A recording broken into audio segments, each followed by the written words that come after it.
Hello everyone, welcome to Spoken English Tutorials. In this video, let us discuss the continuation for tenses. As you all know, we already started tenses, we are in present continuous tense. So, in this present continuous tense, if you see the definition, it is used to indicate the actions which are going on at present. అంటే మన కళ్ళ ముందు కానీ మన ముందు జరుగుతున్న విషయాలను తెలియజేయడానికి present continuous tense ని వాడడం జరుగుతుంది. As you all know very well, the definition of present continuous tense. In the last video and ఆ ముందు వీడియోలో పాజిటివ్ స్టేట్మెంట్స్ ఏ విధంగా రాయాలి, నెగిటివ్ స్టేట్మెంట్స్ ఏ విధంగా రాయాలో మనం చూసుకున్నాం. We had already finished the examples with positive statements and negative statements. In this video we're going to discuss about question tags with positive structure. అంటే క్వశ్చన్స్ ఏ విధంగా అడగాలి, ప్రజెంట్ కంటిన్యూస్ టెన్స్లో ఉన్నప్పుడు ఆ విషయం జరుగుతున్నప్పుడు క్వశ్చన్స్ ఏ విధంగా ఫ్రేమ్ చేసి అడగాలి, ఏ విధంగా రాయాలో మనం చూద్దాం. సో అంతకంటే ముందు ఒకసారి మీరు రికాప్ కోసం పాజిటివ్ స్ట్రక్చర్ ఏ విధంగా ఉంటుందో, నెగిటివ్ స్ట్రక్చర్ ఏ విధంగా ఉంటుందో చూడండి. పాజిటివ్ స్ట్రక్చర్ చూసుకున్నట్లయితే ఫస్ట్ సబ్జెక్ట్ రావాలి, తర్వాత యామ్, ఈజ్, ఆర్, తర్వాత V4 అంటే వర్బ్ 4 ఫార్మాట్. అంటే తెలుసు కదా, V1 plus ing. V1 plus ing ఉందనుకోండి, మనం సింపుల్గా V4 అని చెప్పి కన్సిడర్ చేసుకోవడం జరిగింది. తర్వాత extra words, after that keywords. Got it, this you all know. So ఏ సబ్జెక్ట్కి ఏ హెల్పింగ్ వర్బ్ యూజ్ చేయాలో I already explain in the previous class. Okay, now negative statement simple, only not అనేది ఒక కొత్త ఎక్స్ట్రా వర్డ్ అనేది add అవుతుంది, అంతకుమించి ఇంకా ఏమీ లేదనమాట. Got it, so that is called as negative statement here. So now we're going to discuss about positive statements. పాజిటివ్ స్టేట్మెంట్స్లో స్ట్రక్చర్ ఏ విధంగా ఉంటుందంటే, సి మనకి ఇక్కడ హెల్పింగ్ వర్బ్స్ ఏవైతే ఉన్నాయో అవి ముందుకు వచ్చేస్తాయి అనమాట. ఇక్కడ సబ్జెక్ట్ ఏదైతే ఉందో ఫస్ట్లో అది సెకండ్ పొజిషన్కి వచ్చేస్తుంది. ఫస్ట్ హెల్పింగ్ వర్బ్స్తో స్టార్ట్ చేయాలి, తర్వాత సబ్జెక్ట్స్తో మనం ముందుకు వెళ్ళాలన్నమాట. So if you write it the structure here, it is like am కానీ, ఆర్ కానీ, ఈజ్ కానీ ముందు ఉండాలన్నమాట. క్వశ్చన్స్ అడిగేటప్పుడు ఎప్పుడైనా అవే ఉండాలి. వాటి తర్వాత సబ్జెక్ట్స్ ఉండాలి. ఓకేనా, వాటి తర్వాత you need to take subjects. After that we can take V4 అంటే ఫోర్త్ వర్బ్ ఫార్మాట్ తీసుకోవాలి. After that you can take extra words. After that you can take keywords. Hope you all are noting it down in your notebooks. Separate notebook పెట్టండి ఎక్స్క్లూజివ్గా spoken English కోసం. And write each and every example along with structures, along with the methodology while I'm teaching. And another important thing, you need to practice regularly. This is compulsory for you all. So if you go to the main content, like question tags పాజిటివ్లో ఏ విధంగా frame చేయాలో చూసుకున్నట్లయితే, మనము question tags ఎప్పుడైనా కానీ question మార్క్తో end చేయవలసి ఉంటుంది. This you need to remember. So if you see the structure here, am, is, am, are, is, subject, V4, extra words, keywords. This you know. So అయితే ఇది ఏ subject ముందు వాడాలి అని చెప్పి చూసుకున్నట్లయితే క్లియర్గా first am, are, is. Let me write down here. Now you see, యామ్కి తర్వాత ఎప్పుడైనా ఐ వాడాలి. ఓకేనా, ఐ. మనం పాజిటివ్లో కూడా అంతే వేస్తాం కదా, ఫస్ట్ ఐ ఉంటుంది, దాని తర్వాత యామ్ వస్తుంది, తర్వాత are, you sorry we, you, they, తర్వాత ఆర్ వస్తుంది, అంతే కదా. హీ, షీ, ఇటు తర్వాత ఈజ్ వస్తుంది పాజిటివ్లో. నెగిటివ్లో అయితే సింపుల్గా నాట్ అనేది యాడ్ చేస్తాం. I have not, he, we are not, you are not, they are not. హీలో అయితే not, he is not, she is not, it is not. ఈ విధంగా మనం ఫ్రేమ్ చేయడం జరిగింది. ఇక్కడ హ్యామ్ తర్వాత ఐ పడాలి, ఆర్ తర్వాత వి, యు, దే, ఈజ్ తర్వాత he, she, it. No doubt first మనకి హెల్పింగ్ వర్బ్ వాడాలి, తర్వాత సబ్జెక్ట్స్ వాడాలి. First take helping verbs, after that you need to take subjects. Clear? No doubt, right? So వీటితో మనం examples ఏ విధంగా ఫ్రేమ్ చేయాలో చూద్దాం. Okay, examples if you see, first example చూడండి ఇక్కడ క్లియర్గా. Am I watching television structure ప్రకారం ఉంది. ఫస్ట్ యామ్ వచ్చింది, హెల్పింగ్ వర్బ్, తర్వాత సబ్జెక్ట్ ఉంది, తర్వాత V4 ఫార్మాట్ ఉంది, తర్వాత ఎక్స్ట్రా వర్డ్ ఉంది, నౌ అంటే కీవర్డ్ యూజ్ చేస్తే యూజ్ చేసుకోండి, ప్రజెంట్కి సంబంధించిన కీవర్డ్స్. ఇప్పుడు ఆమె వాచింగ్ టెలివిజన్ నౌ, నేను ఇప్పుడు టీవీ చూస్తున్నానా, మిమ్మల్ని మీరు ప్రశ్నించుకోవడం. ఓకేనా, మనల్ని మనం ప్రశ్నించుకోవడాన్ని లైక్ ఈ విధంగా స్ట్రక్చర్స్ ఫ్రేమ్ చేయొచ్చు. ఆమె లర్నింగ్ స్పోకెన్ ఇంగ్లీష్ నౌ, నేను ఇప్పుడు స్పోకెన్ ఇంగ్లీష్ నేర్చుకుంటున్నానా. ఓకే, మిమ్మల్ని మీరు క్వశ్చన్ చేసుకునే స్టేజ్కి వచ్చేసారు అనమాట. Like you are just questioning yourself. Okay, ఆమె లర్నింగ్ స్పోకెన్ ఇంగ్లీష్ నో, ఏంటి నేను స్పోకెన్ ఇంగ్లీష్ నేర్చుకుంటున్నానా అని మిమ్మల్ని మీరు క్వశ్చన్ నేర్చుకోవడం. ఏంటి నేను స్పోకెన్ ఇంగ్లీష్ నేర్చుకోవడం లేదా అంటే నెగిటివ్, అది నెగిటివ్ క్వశ్చన్స్. నెగిటివ్ క్వశ్చన్లో సింపుల్గా ఏం చెప్పినా యామ్ ఐ నాట్ పెట్టేస్తే సింపుల్గా మీకు నెగిటివ్ అయిపోతుంది. అందుకే ఎక్కువ స్ట్రెచ్ చేయలేను, ఎందుకంటే మీకు ఆల్రెడీ పాజిటివ్ నెగిటివ్ చెప్పేటప్పుడు నెగిటివ్ బ్రీఫ్గా చెప్పిన. సో క్వశ్చన్ ట్యాగ్స్ పాజిటివ్ చెప్తే నెగిటివ్ ఆటోమేటిక్గా మీరే చేసేయగలిగే కెపాసిటీ మీకు ఉంది. So you are not that much below of the standards. You can do it, you can also practise, you can also talk. So just మీరు try చేయండి. ఓకేనా, am I not watching television, ఏంటి నేను TV చూడట్లేనా అని మిమ్మల్ని మీరు question వేసుకోవడం నెగిటివ్లో. ఏంటి నేను టీవీ చూస్తున్నానా, నేను TV చూస్తున్నానా, am I watching television? No doubts. Let us move to next example. Yes. Are we eating healthy food now? Are అంటే మనం వీకి ముందు వాడతాం. వి అంటే మనము, ఒక గుంపు, ఒక గ్రూప్ ఆఫ్ పీపుల్. అంటే ఆర్వి అంటే ఒక ఎగ్జాంపుల్ తీసుకుందాం. ఇక్కడ మనకి మధు ఉన్నాడు, ఓకే, సురేష్ ఉన్నాడు, వాణి ఉంది, రాధా ఉంది, కృష్ణ ఉన్నాడు, పావని ఉంది, వీళ్ళందరూ ఉన్నారు. అప్పుడు మధు అంటాడు, ఆర్వి మనందరము మంచి ఫుడ్ అంటే స్వచ్ఛమైన ఆహారం తింటున్నామా అని అడుగుతున్నాడు వాళ్ళందరినీ. సపరేట్గా ఇండివిజువల్గా పేరు మెన్షన్ చేసి లైక్ సురేష్, వాణి, పావని, రాధా, కృష్ణ, మనం హెల్తీ ఫుడ్ తింటున్నామా, ఇట్లా లాగ్ చేసేంత క్లమ్సీగా ఉంది చూడండి, మీరే చెప్పండి. ఇట్లా క్లమ్సీగా క్రియేట్ చేయకుండా ఉండడం కోసం సింపుల్గా వి అంటే అయిపోతుంది. వి అంటే మనము మనందరి కిందికి వస్తుంది. మనము హెల్తీ ఫుడ్ తింటున్నామా అని అడిగే సందర్భంలో ఇది యూజ్ చేయండి. ఇంకా మీరు ఎగ్జాంపుల్స్ క్రియేట్ చేయండి, నేను ఒక 2 వేస్తున్నాను. You can create so many examples by this structures. Okay, are we celebrating Manasa's birthday today, మనము ఈరోజు మానస బర్త్డే సెలబ్రేట్ చేసుకుంటున్నామా, లేదా ఈరోజు మనము మానస బర్త్డే సెలబ్రేట్ చేసుకుంటున్నామా. క్వశ్చన్స్ మిమ్మల్ని మీరు అడుక్కుంటున్నారు. లైక్ మానస లేదు అనమాట మీ ముందు. సో ఫర్ ఎగ్జాంపుల్ రాధిక ఉంది, రాధిక పావనితో అంటుంది, పావని ఈరోజు మనం మానస బర్త్డే సెలబ్రేట్ చేసుకుంటున్నామా అంటే పావని అంటది. పాజిటివ్లో రిప్లై అయ్యాలంటే ఏ విధంగా చెప్పండి, ఎస్ చేసుకుంటున్నామంటే yes we're celebrating Manasa's birthday. BD అంటే birthday, don't get confused, birthday today, ఇవాళ బర్త్డే చేసుకుంటున్నాము. లేదు సెలబ్రేట్ చేయట్లేమంటే ఇక్కడ వీఆర్ పక్కన నాట్ పెట్టేస్తే అయిపోతుంది. Simple, no doubt, right. Let us move to next example. వీటిని మీరు ఇంకా చూసుకుంటూ ఎగ్జాంపుల్స్ క్రియేట్ చేయండి. జస్ట్ వినడమే కాదు, మీ ఎఫర్ట్స్ కూడా పెడితేనే యూ కెన్ బికమ్ పర్ఫెక్ట్, అంతే. Got it. So now third example, are you listening to the spoken English class now, నువ్వు స్పోకెన్ ఇంగ్లీష్ క్లాస్ వింటున్నావా, ఇప్పుడు నువ్వు స్పోకెన్ ఇంగ్లీష్ క్లాస్ వింటున్నావా. వింటున్నా అంటే ఎస్ ఐఎమ్ లిజనింగ్, వినట్లేను అంటే నో ఐఎమ్ నాట్ లిజనింగ్, వినట్లేదు.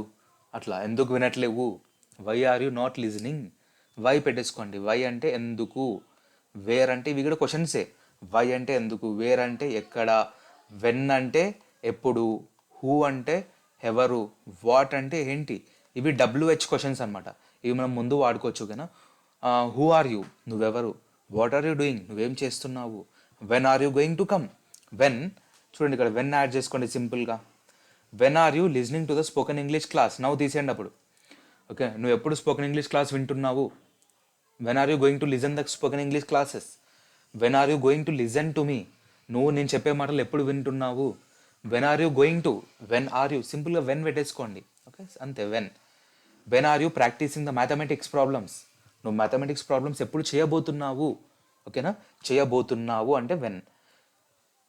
చేస్తున్నావా అని అడిగేటప్పుడు వెన్ తీసేయండి. అప్పుడు are you practising the mathematics problems, నువ్వు మ్యాథమెటిక్స్ ప్రాబ్లమ్స్ చేస్తున్నావా, ప్రాక్టీస్ చేస్తున్నావా. చూడండి, సింపుల్ సింపుల్ వర్డ్స్తో మన మీనింగ్ అనేది చాలా చేంజ్ అవుతుంది. సో అందుకే స్ట్రక్చర్స్ ఎప్పుడైనా మీరు చేంజ్ చేయొద్దు. స్ట్రక్చర్స్ యాజ్ ఇట్ ఈస్ ఉండాలి. అంటే స్టార్టింగ్లో హెల్పింగ్ వర్బ్ కానీ సబ్జెక్ట్ కానీ దాని తర్వాత వర్బ్స్ కానీ యాజ్ ఇట్ ఈస్ ఉండాలి. ఎక్స్ట్రా వర్డ్స్ కీవర్డ్స్ చేంజ్ అవుతూ ఉంటాయి. లైక్ ప్రజెంట్లో ఉన్నప్పుడు ప్రజెంట్కి రిలేటెడ్, పాస్ట్లో ఉన్నప్పుడు పాస్ట్కి రిలేటెడ్, ఫ్యూచర్లో ఉన్నప్పుడు ఫ్యూచర్కి రిలేటెడ్ వాడడం జరుగుతుంది. సో ఈ విధంగా స్ట్రక్చర్స్ చేంజ్ చేయకుండా మీరు ఒక సిస్టమేటిక్ ఆర్డర్లో ప్రాక్టీస్ చేస్తే I can assure you can easily speak out, you can easily talk everywhere where ever you go. Now next will go to fourth example. Okay, ఇది అర్థమైందిగా. Are you practising the mathematics problems, నువ్వు mathematics problems practice చేస్తున్నావా, అంతే. Now we have to go to fourth one. Are they dancing on floor now, వాళ్ళు floor మీద dance చేస్తున్నారా, చేయట్లేదు అంటే ఎట్లా చెప్తారు చెప్పండి. Pause the video and tell me the answer. చేయట్లేదు. నో, దే ఆర్, చెప్పండి. Not, yes, not, they are not dancing on the floor now, వాళ్ళు ఇప్పుడు ఫ్లోర్ మీద డాన్స్ చేయడం లేదు. ఎందుకు చేయట్లేరు? బికాస్, కంజంక్షన్ వాడుకోండి. Because the programme the programme got అనేది పాస్ట్ టెన్స్లో అప్పుడు వచ్చినప్పుడు క్లియర్గా అర్థమవుతుంది. జస్ట్ ఇప్పుడు వినండి అంతే. The programme got cancelled. Programme cancel చేయబడింది. ఎందుకు క్యాన్సిల్ చేయబడింది? క్వశ్చన్స్ అడుక్కోండి మిమ్మల్ని మీరే. వై ఇట్ గాట్ క్యాన్సల్డ్, ఎందుకు క్యాన్సిల్ చేయబడింది? Because it is raining. Simple, వాన పడుతుంది కాబట్టి. కాలేజ్ క్లోజ్ ఉంది, కాలేజ్ క్లోజ్ ఉన్నప్పుడు మీరు డాన్స్ ఎట్లా చేస్తారు? కాలేజ్ ఎవరు ఓపెన్ చేస్తారు? వాచ్మెన్ వస్తాడా ఓపెన్ చేస్తారా? టీచర్స్ వస్తారా? స్టూడెంట్స్ వస్తారా? సో ఈ విధంగా క్వశ్చన్ చేసుకోండి. Does students come, does teachers come, does principal come? First of all వాచ్మెనే రాడు. ఓకే, గేట్స్ మొత్తం క్లోజ్ ఉంటుంది. అప్పుడు మీకు ఆడిటోరియం ఏ విధంగా ఓపెన్ అవుతుంది, డ్యాన్స్ ప్రోగ్రామ్ ఏ విధంగా షెడ్యూల్ అవుతుంది? సో ఇదంతా లైక్ ఇమాజినరీ థింగ్స్. సో ఈ విధంగా క్వశ్చన్స్ మిమ్మల్ని మీరు వేసుకోండి. లైక్ ఫార్మ్ ద సెంటెన్సెస్ ఒక స్ట్రక్చరైజ్డ్ ఫార్మాట్లో, ఒక సిస్టమేటిక్ మేనర్లో ఎగ్జాంపుల్స్ క్రియేట్ చేయండి. Understood? Next example. Suresh, are you playing hockey now? అంటే ఇది ఎగ్జాంపుల్ యూతో వచ్చింది కదా, సో ఇది తీసేయండి మీరు. దే అన్నమాట ఇక్కడ. ఓకేనా? ఆర్ దే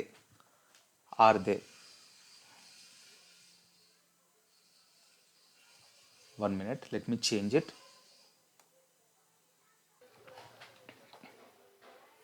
సో ఇప్పుడు చూడండి, అంటే మీరు సురేష్ని అడుగుతున్నారు, are they playing hockey now? వాళ్ళు అంటే ఇక్కడ తీసేయండి, నువ్వు కాదు వాళ్ళు. దే అంటే వాళ్ళే కదా. వాళ్ళు హాకీ ఆడుతున్నారా? ఇప్పుడు వాళ్ళు హాకీ ఆడుతున్నారని మీరు సురేష్ని అడుగుతున్నారు. ఒక గ్రూప్ ఆఫ్ పీపుల్ ఉన్నారు అక్కడ, ఒక గ్యాదరింగ్ అయ్యింది. అక్కడ ఒక హాకీ గేమ్ షెడ్యూల్ ప్రోగ్రామ్ అవుతుంది, ఒక ప్రోగ్రామ్ అవుతుంది. అక్కడ మీ ఫ్రెండ్స్ అందరు పార్టిసిపేట్ అవుతున్నారు. సో మీరు సురేష్ని అడుగుతున్నారు, ఆర్ దే అంటే or every one participating in the hockey now అని అడుగుతున్నారు అనమాట. సో అప్పుడు మనం ఈ స్ట్రక్చర్స్ వాడాలి. హోప్ అగైన్ నేను మళ్ళీ రిపీట్ చేస్తున్నాను, మీరు ఈ టూతోనే సరిపెట్టుకోకుండా ఇంకా ఎగ్జాంపుల్స్ క్రియేట్ చేస్తున్నారని చెప్పి ఐఎమ్ జస్ట్ బిలీవింగ్. మిమ్మల్ని నమ్ముతున్నాను, అది మీ మీద ఉంది. బికాస్ మిమ్మల్ని మీరు చీట్ చేసుకుంటే you will be the loser. So ఒక 10 ఎగ్జాంపుల్స్ కంపల్సరీ రాయండి, మాట్లాడండి, then only you'll become perfect. అంతకంటే నేనేం చెప్పలేను. Okay, that's it. So now will move to next example, 5th one. హీతో. Okay, last set of things. He preparing for EAMCET examination now? అతడు ఇప్పుడు EAMCET ఎగ్జామ్కి prepare అవుతున్నాడా?